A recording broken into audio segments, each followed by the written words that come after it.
Hello, everyone, and welcome back to another episode of Cognitive Dissidence.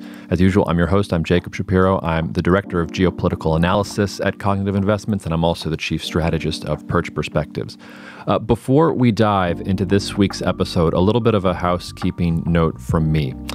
As many of you know, and as we've announced, I've joined CI as a partner and as the Director of Geopolitical Analysis, and one of the things that we're doing is we are greatly expanding the offerings for the podcast. We're rebranding the podcast from the Perch Pod into the Cognitive Dissidence Podcast, and in addition to the bi-weekly conversations that you've become used to, we're adding a lot of other exciting content, like deep dive, long-form narrative episodes on particular geopolitical issues, also a weekly market update with our Chief Investment Officer, Rob Laherty, and lots of other things that we have in store. In order to access that, though, I need you to do a couple things for me. The first thing is, if you haven't already, please go sign up for the Cognitive Dissidence podcast feed. That's where all of these episodes are going to live. We'll still be posting on the Perch Pod through the end of the summer, the full episodes, but if we get to the end of the summer, we're only going to post trailers. You're going to have to go to Cognitive Dissidence to get all the good news stuff. Second of all, I asked you all to do this with the Perch Pod, and you did. It's one of the reasons we've had so much success and have been able to expand the podcast. But please, if you could take a minute to rate the podcast or even review it on whatever podcast app you're listening to, it would be hugely helpful for us. If you want to really do us a solid, get your friends and family to do it too. They don't even technically have to be a listener, but the more ratings and reviews we have, the better it is for us. It is my goal to keep this podcast ad-free, requiring no subscriptions, anything like that. And it's doing those small things that just take a few seconds of your time that really help us get there. So please sign up for the Cognitive Dissidence podcast if you haven't already. If you have, thank you so much, and consider leaving us a rating and a review for the Cognitive Dissidence podcast, even if you already have for the Perch Pod. So thank you so much, and I really, really appreciate it. Joining me on the podcast today, we recorded on June 8th. This will come out in about a week or two. There's nothing really dated in here, but we're recording on June 8th. I'm actually in Cambridge, Massachusetts today. We were recording with Kamran Bokhari, who is in Washington, D.C., and is the Director of Analytical Development at the New Lines Institute. He has been a guest on this podcast numerous times. I'm also continue to be honored to call Kamran a friend, where we were a colleague in a past life at Stratfor and at Geopolitical Futures, and now we are friends in geopolitics, always connecting from around the world. Kamran had some really, really great insights. He was on fire today. I'm biased, but you got Kamran at his best. So Kamran, thank you so much for taking the time. Listeners, thank you so much for liking what we do and giving us the support we need to keep going forward. So cheers. We will see you out there. Kamran, it's so great to have you back. It's been too long, my friend. Absolutely. It was 6 months ago that you and I had a phone conversation, and I don't recall the date when I last did a Perch Pod, but it's always fun to do these. Yeah. Well, so it's Perch Pod, but we also have a new name called, because I've been moving over to Cognitive Investment. So actually we're rebranding to Cognitive Dissidence, which I think is a fun name, but we're cross-posting on Perch Pod too. So nice to have you on whatever podcast we're doing in the first place. So we're going to end by talking about the Russia-Ukraine war and some broader global things. But first, Kamran, I want to hit a couple things with you that I know you're an expert in. And the first is I want to talk to you about Kazakhstan. You just published a great long piece, I believe, for the Kennan Institute. Is that correct? Yes, at the Wilson Center. At the Wilson Center. We'll put a link to the report in the notes for this podcast if you want to read it. I've actually only read kind of the first 10 pages or so, but it's really good so far. Why don't you just let's start with, why did you want to write about Kazakhstan? What about Kazakhstan has been interesting to you, and what is the main point of the piece that you wrote? So look, the main point of the piece was that Eurasia is being subjected to all sorts of turbulence, to put it mildly. Mm-hmm. You have the war in Ukraine and its effects blowing eastwards. You have China pushing aggressively westwards. On the southern rim of this region, you have a re-Talibanized Afghanistan that's radiating instability, insecurity, at the very least uncertainty into this region. Mm-hmm. You have Iran looking at this region and eyeing it. The Turks are doing more than eyeing. They are actually pushing in both from the South Caucasus and through Afghanistan. And there is also, by extension, Pakistan, which is spinning out of control. And so, from a strategic point of view, how does the United States deal with, this heart of Eurasia, and deal with all these problems, whether it's Russia related, China related, or anything else? And it's one of those regions where the United States historically has had a very, very light, faint footprint. And so, and there is a history with Kazakhstan starting in 1991 that I saw as something to build upon.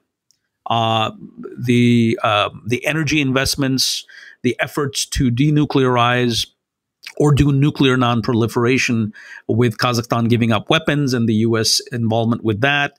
And then just sort of the way that Kazakhstan has emerged both domestically and on the foreign policy front. So I saw all these pieces and I said, why is it that the United States is not paying more attention to Kazakhstan, even though it has this, this precedent, and the Kazakhs are willing to become partners?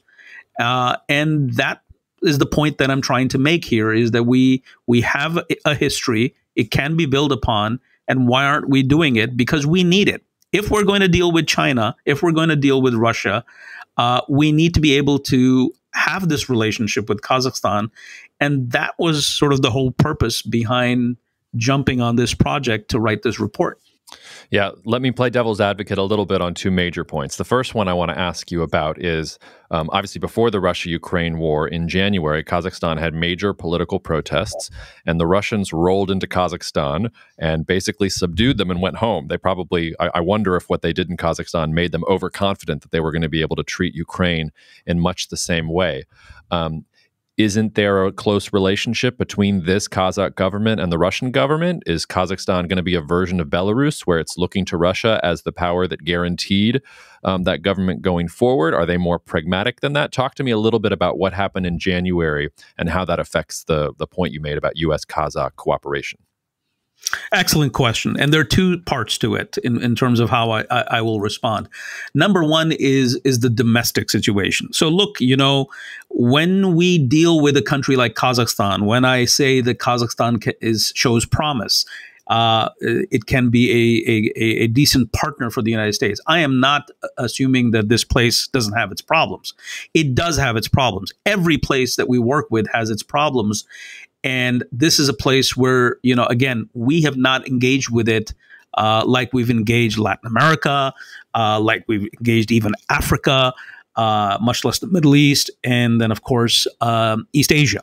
So, and of course, there is the deep connections with Europe. So this isn't like that. So based on that, you have to assume there are going to be problems. And then there's change coming. There's transformation coming, happening, and that has been happening for many years in Kazakhstan.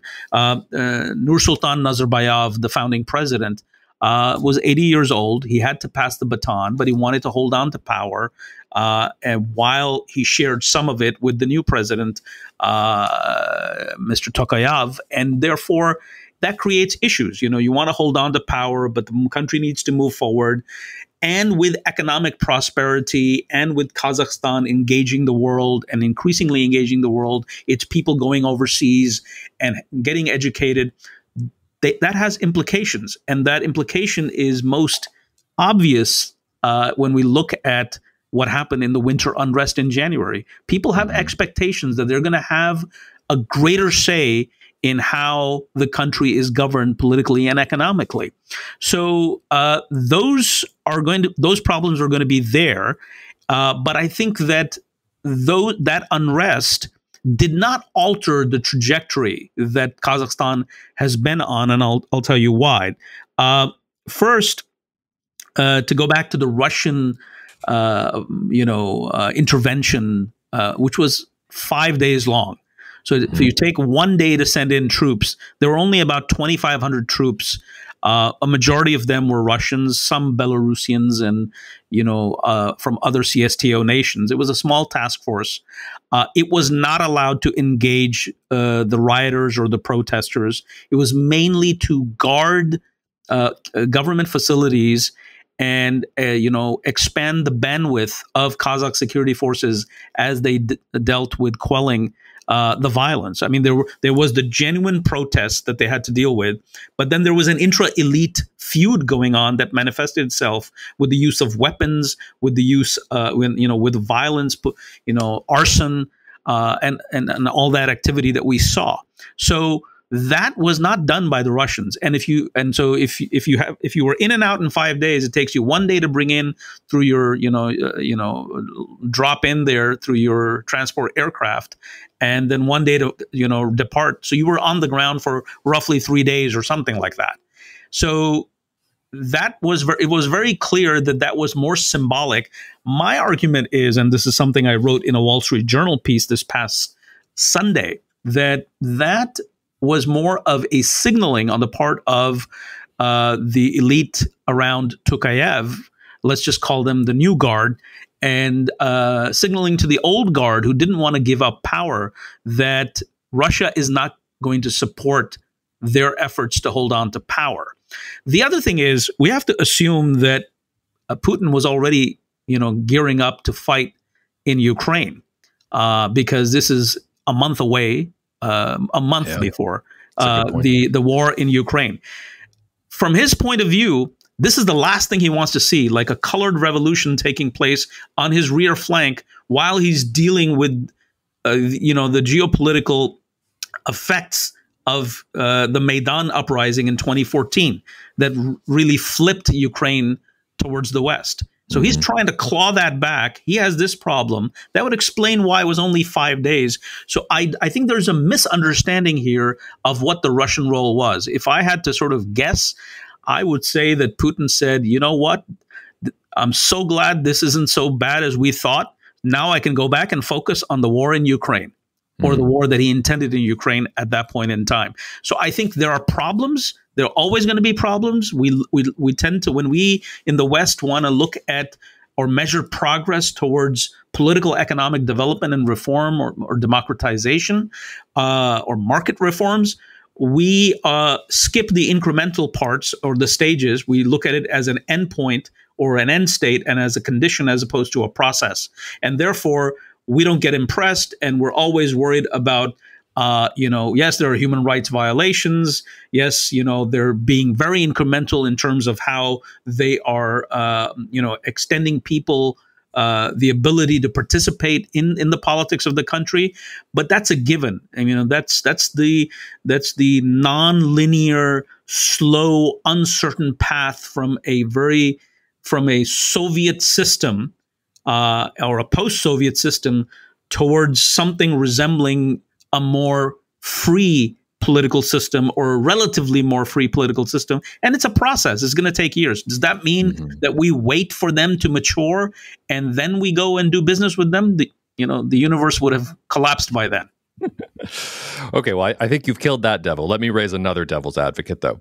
So to steal a Churchillian phrase, why shouldn't the United States just let Central Asia stew in its own juice?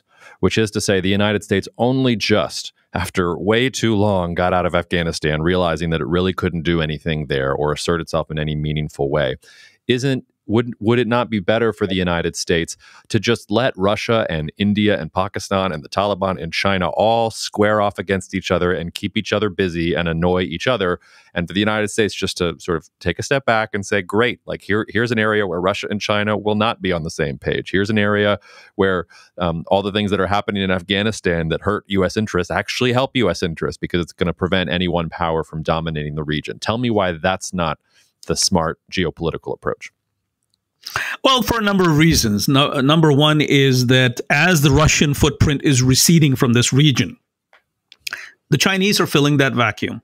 For all the, the big deal that we make about, how China is becoming a major maritime power and is going to challenge us in, in the Western Pacific and so on and so forth. If you look at where the Chinese have put their money, that's in BRI, it's on land. And there's a report today in Bloomberg quoting the Sri Lankan leader saying that China is no longer interested in the Indian Ocean. It's paying more attention to Southeast Asia and Africa. And, he said it's because their, investments have not paid off. They put, tens of billions in Pakistan. That's a basket case. Sri Lanka just defaulted not too long ago. And so the whole, string of pearl strategy isn't going anywhere. So China is a land power. They know how to build infrastructure, transportation corridors. We have ample evidence of that. And we would just be allowing China a free rein. Now, yes, the Taliban are there, or a Taliban Emirate 2.0. The Pakistanis are there. The Indians are there. The Indians are blocked.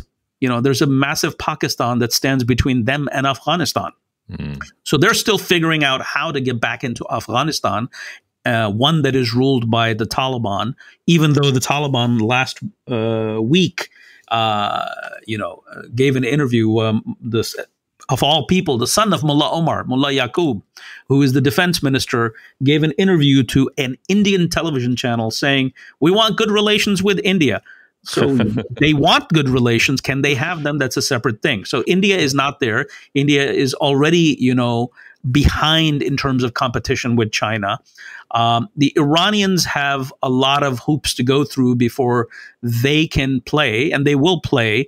But, that remains to be seen. Currently, they're fortifying and solidifying their position in Afghanistan, and they're going to use that as a jumping off point. The Turks are there, but they're cut off, spatially speaking, and they're still sort of, waiting to see how Russia, what becomes of Russia, and how they will proceed. So, in this sort of environment, I don't think the United States can just sort of be the observer or spectator and let things stew, because it will lead to China having a bigger footprint.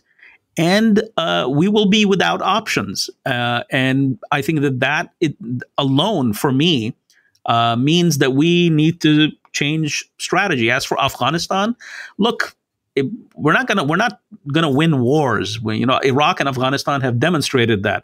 That's not what I'm talking about. I'm talking about having a presence, having influence, diplomacy, strengthening the Kazakhs so they can wean off of. They're already weaning off of the Russians. Can we accelerate that process? Yeah. Can we make sure that they are able to resist Chinese, the creeping Chinese footprint? Yeah, although part of me thinks we should make them more dependent on the Russians so that Russia and China will fight. But I take your point. The last thing on Kazakhstan I want to ask before we move on to some other pockets of the world is a tighter U.S. relationship with Kazakhstan mutually exclusive with a relationship with Uzbekistan? Can the United States have good relations with both of those countries? Or is the United States going to have to pick one? And I ask because in my mind, Uzbekistan is arguably the more strategic country in the region because it's really the connective tissue that makes Central Asia work. If you don't have Uzbekistan, you can have Kazakhstan, but there's a limited amount of strategic benefit if Uzbekistan is opposing Kazakhstan. So is Uzbekistan on board with this? Is this part of the calculation? Do you think the U.S. can have both good relations with both sides, or does it have to worry that the Uzbeks will start getting suspicious if they see the U.S. trying to strengthen Kazakhstan? So I think that the Uzbeks, understand their position there in the region. They understand that Kazakhstan is the natural leader because of its size, because of its wealth, because of its influence. Just the fact that Kazakhstan is only 19 million people with a wide geography and a lot of resources at its disposal versus Uzbekistan, which is 35 million people, much smaller geography, far fewer resources, a border with Afghanistan, and that very complicated and tortured frontier that sinks the Fergana Valley with Kyrgyzstan and Tajikistan, and Turkmenistan is just the neighbor to the south with a new leader.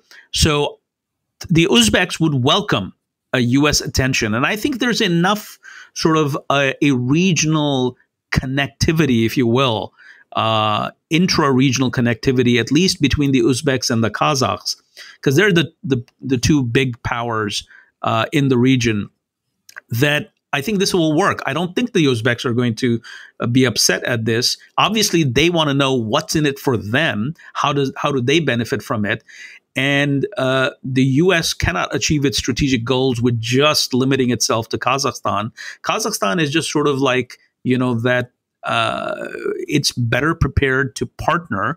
Not to say that the Uzbeks can't, but I think that you can't stop at Kazakhstan. You'll have to build up your relationship with Uzbekistan and the other stands as well, to the extent that it is possible. Now, we can't get ahead of ourselves.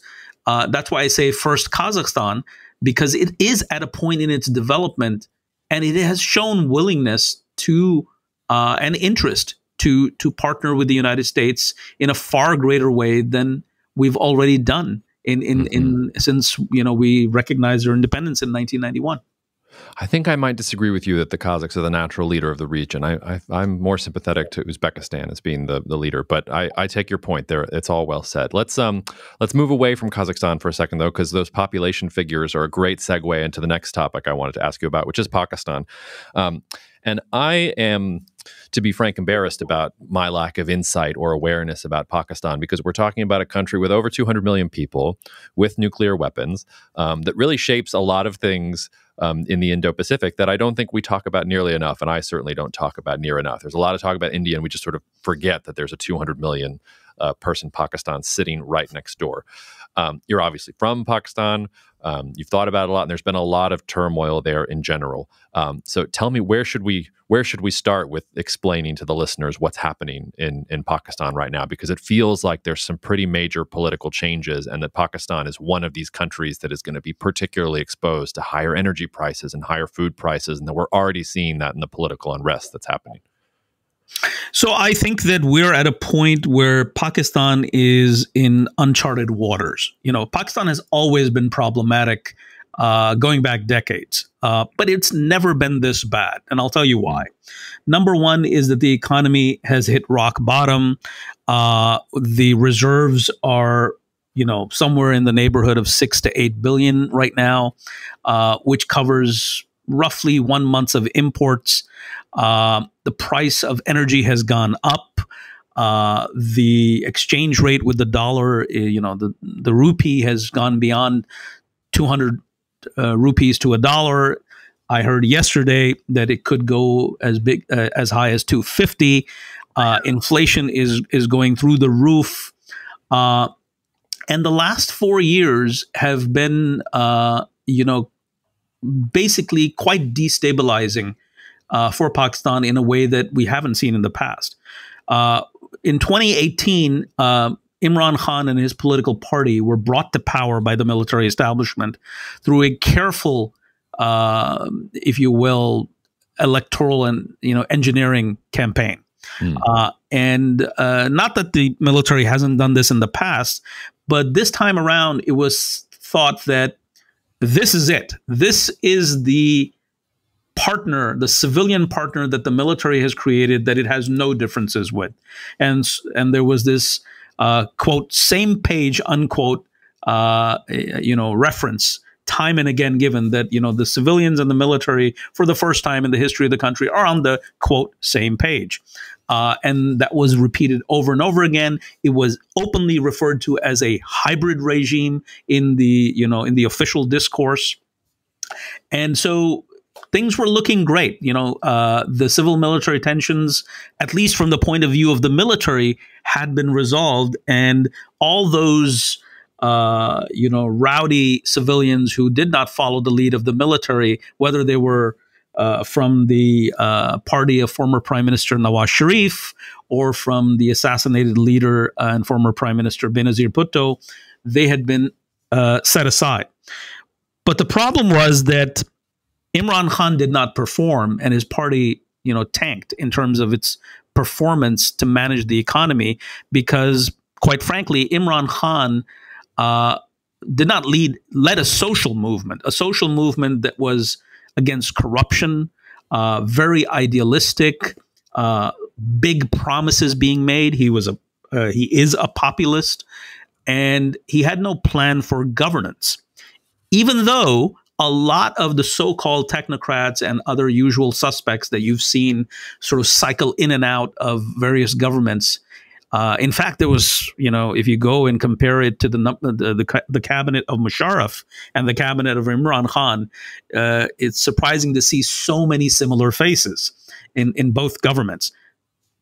Even despite all of that, Imran Khan did not perform, and in fact engaged in politics of sort of, I wouldn't call it retribution, but just going after his opponents, trying to completely annihilate them, if you will, to the point that they are no longer a political, actor in the country. So spent his time on that, and the country suffered economically, financially, and at the same time, he messed with geopolitics.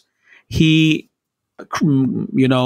complicated exponentially the already complex relationship that Pakistan had with its main great power ally partner, the United States. He messed up the relationship with the Saudis. He also upset the Chinese.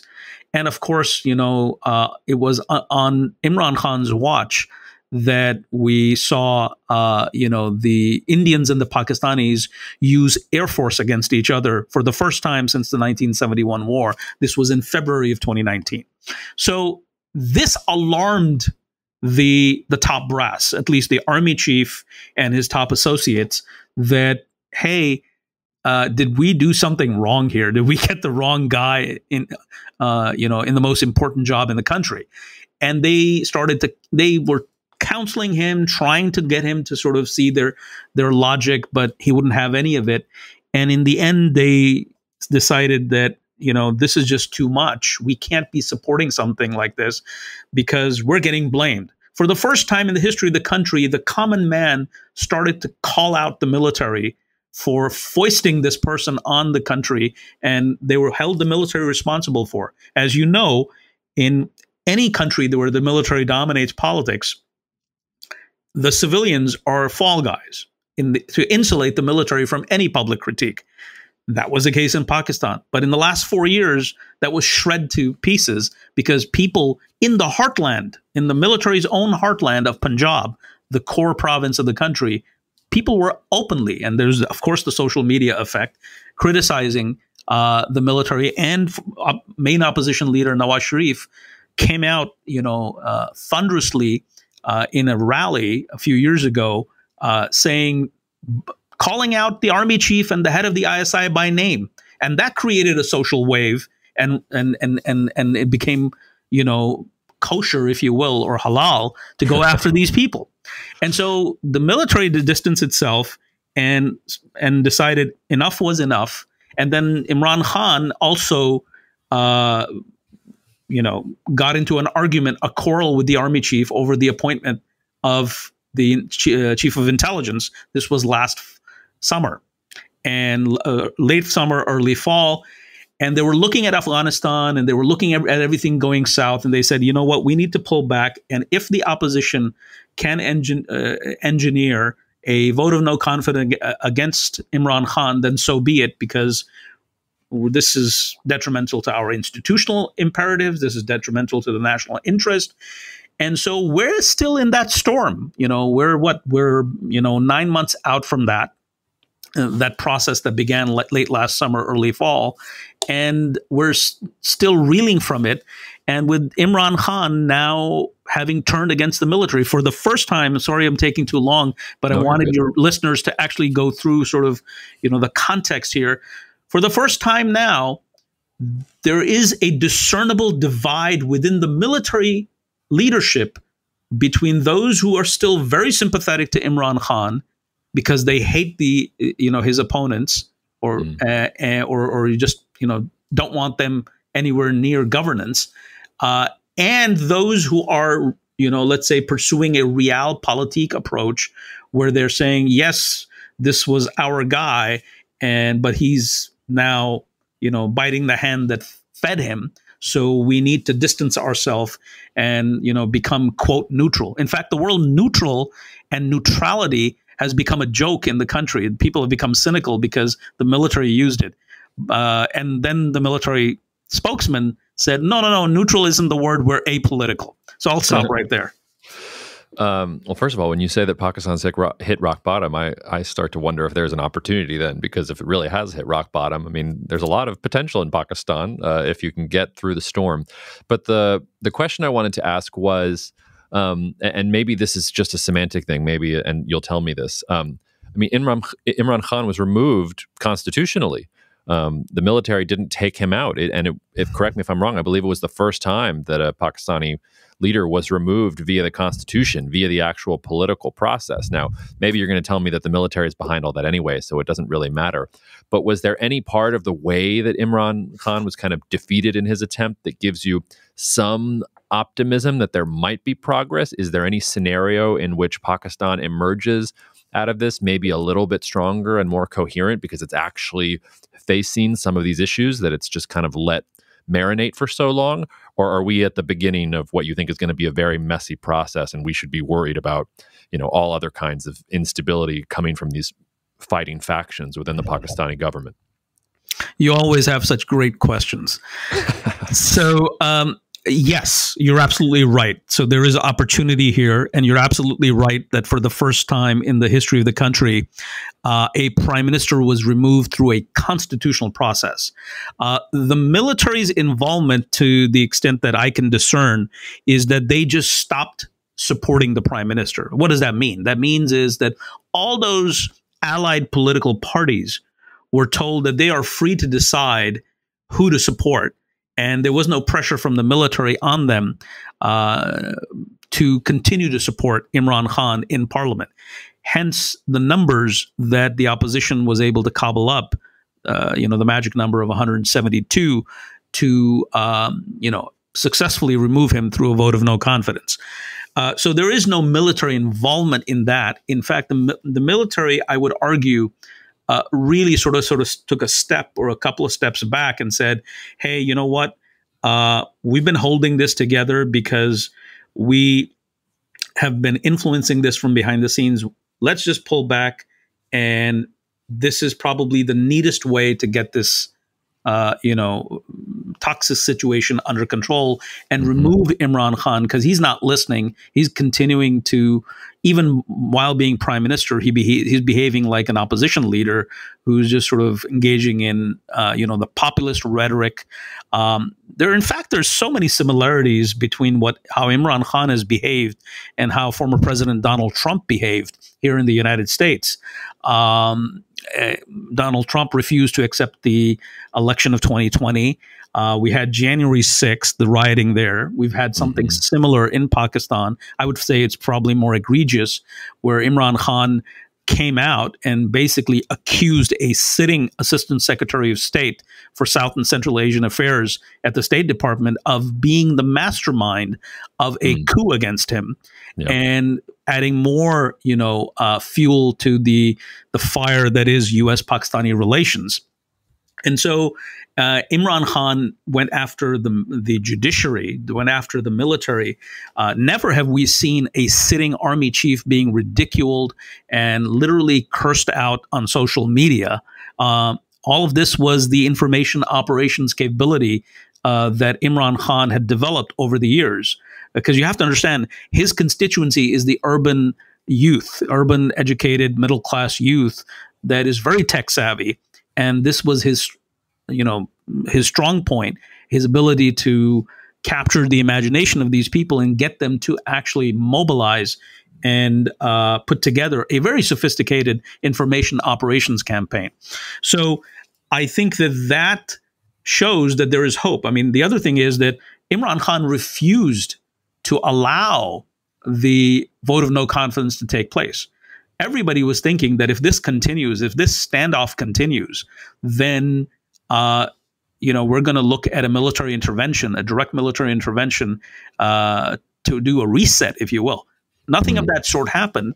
In fact, the matter was taken to the Supreme Court. The Supreme Court ruled 5-0 in favor of the vote of no confidence proceeding as is required by the Constitution. So I think that was a good moment. That was a good moment where the military did not have to intervene when you have these kind of log jams. And I think that that is a positive sign. Now, that's one thing, but Imran Khan is still destabilizing while sitting in opposition. Right. And the question is, can the country get back on its feet financially? And that's where the IMF negotiations are very, very critical. Mind you, all donors to Pakistan, including the Saudis, the Emiratis, the Chinese, the World Bank, the Asian Development Bank, all of these actors that have historically supported the Pakistani economy and are still willing to do so are holding off because they want to see an IMF deal go in place before they send their cash, assistance over. So that's and this government is hanging by a razor thin majority in parliament, and it's made up of 9 political parties. It's a coalition government of opposition forces. What's held them together is that they're against Imran Khan, and beyond that, they don't have much in common. And so the question is, can they hold together? Can they move towards stabilizing and getting that deal with the IMF that will provide for that financial respite, and at the same time not damage their political capital in the country, because with the IMF deals you have the inflation that's already pre-existing increases big time, which it is as we speak, especially with the fuel subsidies coming off.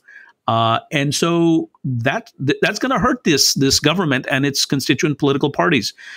They don't want that to happen. So there's uncertainty. Should they go for elections? Should they go for elections in 3 months, in 6 months? So we're really in a turbulent situation. And with the divide within the military, for the first time, that force that used to stabilize Pakistan when everything else was going to in the wrong direction, i.e. the army, it itself is divided. Its ecosystem is divided. You have, prominent ex-generals coming out, openly writing and coming out doing rallies in the country, coming on television, taking to social media, criticizing by name the current army chief and his supporters, and bitterly so. We haven't seen this. So there's a great deal of uncertainty, and the next several months to a year is going to be critical to watch. Do you think they'll get the IMF deal? I think they will. I think they just have to sort of stomach it, and the IMF deal, at least this coalition government led by the opposition to Imran Khan, is hoping that they get the deal and they are able to continue to be in government for the full duration of this 5-year term of the parliament, which ends next summer in 2023. So their thing is, okay, we're going to do some belt tightening here. We're going to get yelled at, and we're going to incur the wrath of the public initially, but eventually, when comes time for election, we'll be able to bounce back and provide for performance, and we can show something that when we go to the ballots, we're not going to get hit massively, and we're actually going to retain our our vote bank. But the question is, can this parliament, because the military has its interest. By the way, the military is undergoing a leadership change come November. The current army chief, controversial General Qamar Javed Bajwa, who is brought Imran Khan to power, then Imran Khan turned against him, and he's been the target of his own institution and its wider ecosystem, is due to step down. And so who takes over, who appoints the next army chief, who becomes ISI chief, which of the generals get the top positions in the in that elite group of corps commanders and principal staff officers, that's all unknown at this point. So again, we're on a roller coaster ride that is not stopping. Yeah. Okay, that's Pakistan. Kamran, why hasn't there been a return to the Iran nuclear deal between Iran and the United States? I said at the beginning of the year I thought it was going to happen. I'm beginning to doubt myself. Where are you at with Iran and specifically with Iran-U.S. relations and the nuclear deal? I think it has to go back to domestic politics on both ends. There is just no way that the Biden administration, especially after the disastrous withdrawal or the disastrous completion of the U.S. withdrawal from Afghanistan, can cut a deal with the Iranians, especially in a year of midterm elections, and be able to, survive politically at home. And the situation is very perilous. I mean, look at what happened in the last election. Look at where the Democratic Party is right now. Look at, how the approval ratings of President Biden stand. You look at all of that, and does the Biden White House want to go into another deal that the Republicans are going to be able to basically take to the bank when it comes to, milking it electorally? Second of all, giving more cash to Iran at a time when it's already has its, geopolitical fangs deep in the region, in the Arab world, from Yemen, that whole arc going all the way to the Eastern Mediterranean. That's bad and has created a rupture between our Arab partners, Saudi Arabia and UAE, and it sends a message to the region that, the United States has basically washed its hands of the Middle East, because it's a trend line. You withdraw from Afghanistan, that's ugly. You cut a deal with the Iranians, and if you give them what they want, and there's no good deal, that's the problem. There is no good deal. It has to be better than what Obama did in 2015, the JCPOA version 1.0. If the Biden White House cannot show and demonstrate that this second nuclear deal is better and in a convincing way, and they don't have to just convince the American public, they have to convince the Arab world and the Israelis, and of course the Turks as well, then you're looking at, at the very least, the Biden White House, signing its own electoral death warrant, if you will, and then undermining U.S. interests in the region. We're already, yes, we've gotten some, good mileage out of supporting Ukraine in the war with Russia. But overall, the United States, is looking very weak on the global front, and perceptions matter. So I don't think that there is a formula, at least until the midterm elections are over, that the Biden White House can comfortably sign off with the Raisi government. Likewise, the Raisi government knows that, look, even though they're really constrained and they have their own compulsions, they're really hurting, and they're going through a pending transition as well, with Khamenei over 80 and, the expectance that he will pass at some point.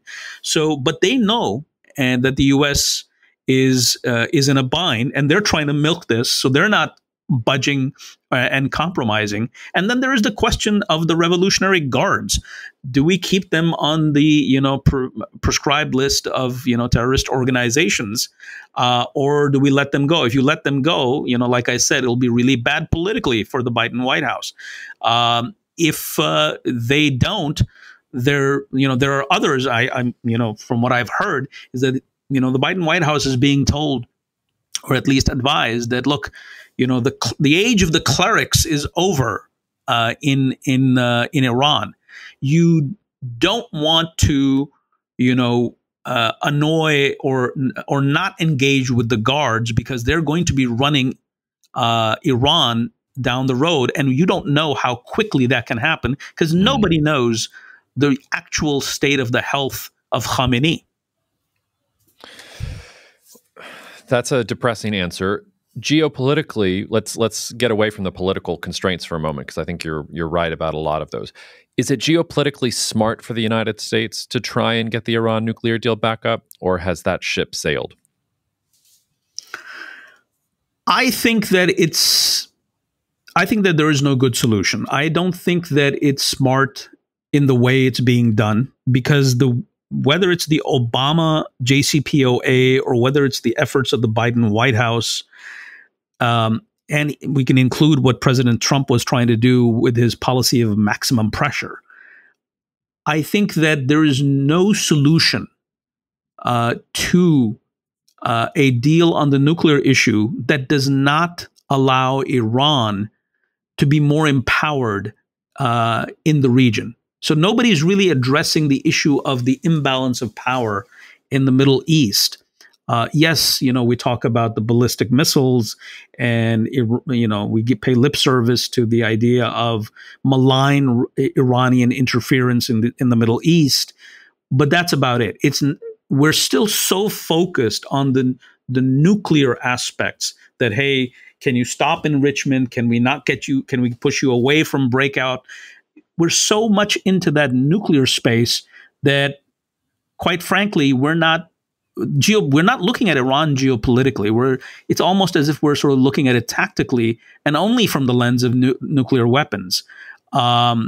We don't have a solution for that. Yes, we can. We can work with our allies. I mean, our relationship. And I wrote a piece on this in Newsweek last Thursday, I think, that how the relationship with the U.S. and UAE has floundered because of this issue. There's a lot that can be done to strengthen the Arab world, but it's not going to happen as fast as the nuclear deal will be cut. So geopolitically speaking, this is, that geopolitical pickle, if you will, for the United States. There's no good solution here. Do you think that U.S.-Iranian relations will just continue to be bad for the foreseeable future? Is there any prospect of improvement, or are they just going to be on opposite sides of the equation? I think so long as the Iranian regime is out to alter the regional security architecture of the Middle East, then we will always be at odds with them. If they can... And these things don't happen, in the short term. So as I mentioned, we're looking at a transition away from the clerics. My sense is that as soon as the power of the IRGC or the military centered around the Revolutionary Guards, they become sort of the center of gravity of power in the Iranian Republic. And the clerics become secondary. And again, it's not going to happen fast enough. I expect some less ideological, if you will, approach to Iranian geopolitical interests on the part of the regime. I think the guards will want to become a bit more pragmatic. They want to make money. I have heard this for many years that the guards are not only upset that they do the heavy lifting for the Republic, yet they are beholden to the clerics who don't do much. And so that balance of power is shifting. Can that lead to a rethink or, if you will, a more pragmatic? I'm not saying they will moderate, because I don't think that anybody in Iran, where Iran is right now, is just going to disengage from the region and say, hey, look, we're not interested in being the hegemon of the region. That won't happen. But can they look at, things more pragmatically and less ideologically? Over time, if that trend continues, we could have some sort of a modus vivendi, if you will, in how we deal with Iran. But short of that, I don't think that we're going to see much change in U.S.-Iranian relations. They will always be troubled. Even if the guards became very pragmatic, they're not going to give up their sphere of influence that they've built up. And they're continuing to, consolidate and expand. The question is, can the Arab world and can the Turks build up capacity fast enough to where U.S.-Iranian relations aren't sort of a bilateral thing, but we have a mechanism by which to contain Iran and its ambitions? I don't know. Again, it won't happen fast enough. And there are just so many unknowns in terms of what will happen to the leading Arab states. How will Turkey behave? Because Turkey, if you look at it, is the only power, and you probably recall a piece I wrote for our New Lines magazine a couple of years ago on how the Middle East and that broader region is going to become an arena for Turkish-Iranian competition for the long haul. But currently, Turkey's distracted. I already mentioned the South Caucasus. They're already looking at how to benefit from a Russia that has not achieved its goals in Ukraine and is by all accounts becoming a much more weaker power. So yes, the Erdogan just recently said, "Hey, we're going to have another intervention in Syria that threatens Iranian interests." We saw what happened in Nagorno-Karabakh. The Iranians are on the defensive there. But this is more long-term. And for the foreseeable future, I think the United States will continue to have to be directly involved. And the regional players are not ready yet to act as a counter to Iran. Mm-hmm. That's sobering. That's a sobering take, and makes me question some of my analytical stances on Iran and the Middle East in general. It is also ironic, fitting, I don't know what word to use there, that the defenders of the revolution might be turning on the revolution itself, or at least on the clerics. You live long enough to see yourself become the enemy, I guess. Your talk about your comments about Turkey, though, is a nice segue for the last topic that we want to hit here, which is what does the Russia-Ukraine war mean for all this? I know that you want to talk a little bit about Turkey. I think Turkey is, in some ways, has opportunities everywhere, but also has a pretty serious economic problem of its own at home. And I think Erdogan is playing a very dangerous game with what he's doing with the Turkish economy. If he can get through it, he'll be much stronger. But he's also got inflation over 70%, and he knows better than everybody else what that means because he came to power under similar economic circumstances. And some of the polls are suggesting even in a place where Erdogan's government controls a lot of the levers, he's losing popular support, it seems like, and it doesn't seem like he's got inflation under control. So I'll let you take that in whatever direction you want. What do you want to say about the Russia-Ukraine war and how it affects some of what we just talked about, or do you want to focus on Turkey in particular? So I think that there's something to be said about, and we've already talked about this earlier in the conversation, that the trend line for Russia is that it's becoming weak. And we already touched upon how its ability to project influence and power into Central Asia is decreasing. The performance of its military in Ukraine has been, surprising for many. I mean, this is the second largest military of the world with its own indigenous industrial military complex. And the poor performance really highlights just how chronically weak Russia is. I remember just 7 years ago when the Russians deployed jets and missiles in Syria, that everybody was talking about how Russia is a rising power, and look, it's projecting influence from Syria to Libya, and people were thinking that this is going to be a major challenge, and obviously there were many of us who didn't believe that, but I think that it's all clear now that Russia is leaving a vacuum, and of particular interest to me is the Black Sea basin, because if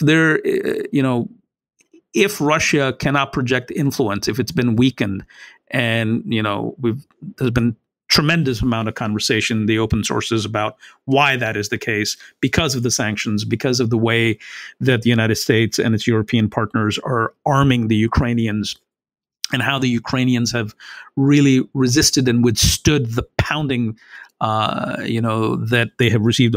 We just published a report on how Russia has engaged in herbicide in Ukraine, the destruction of urban infrastructure.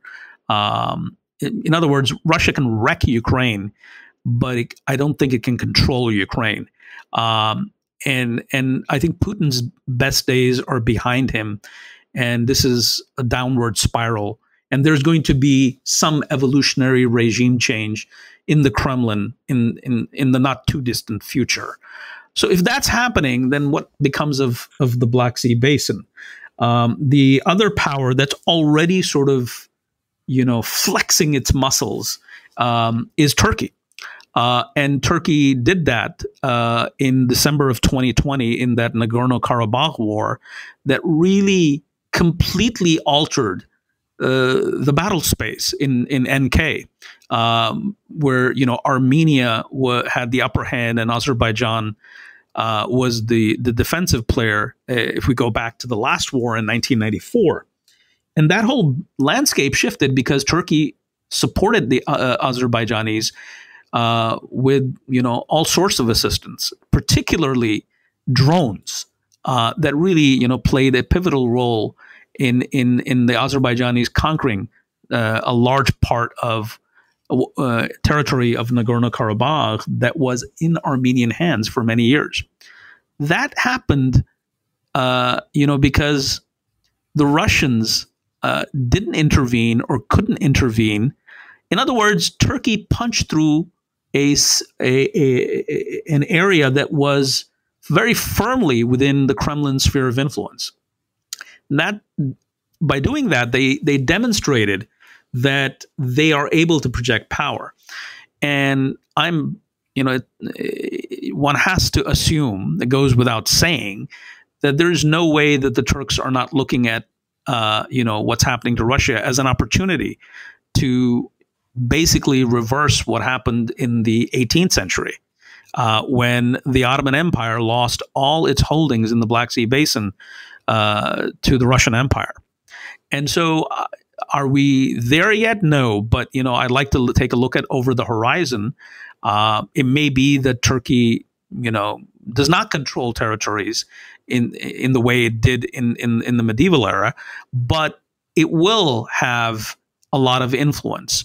So we're flexing muscles there. But as you rightly stated, Turkey has its problems. I mean, Turkey is, like I said, Putin's best days are behind him. I think Erdogan's best days are behind him too.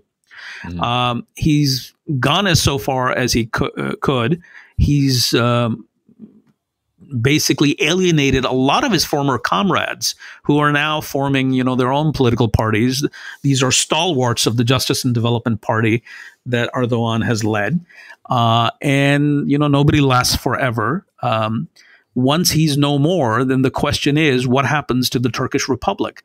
It used to be very Kemalist in the sense that it was military dominated.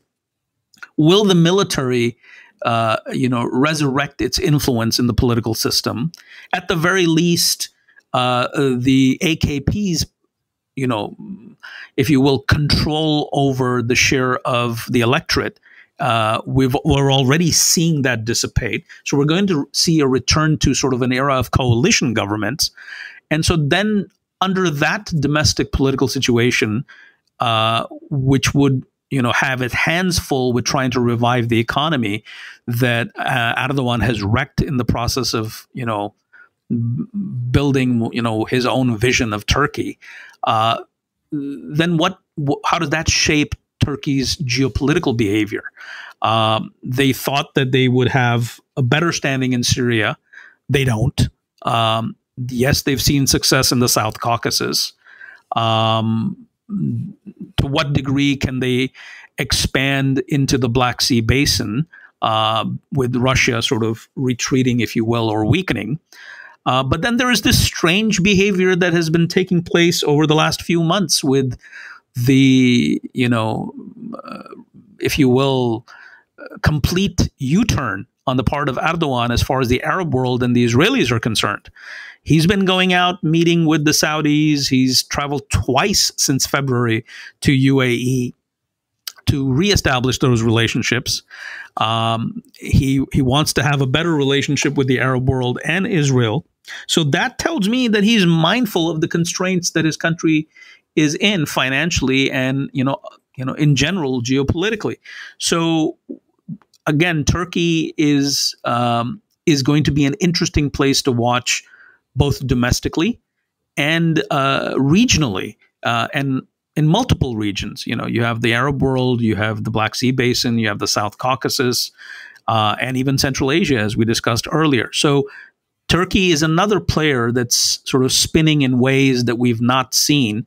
So the normal that Turkey has become ever since this Erdogan republic, if we can call it that, emerged in the mid 2000s.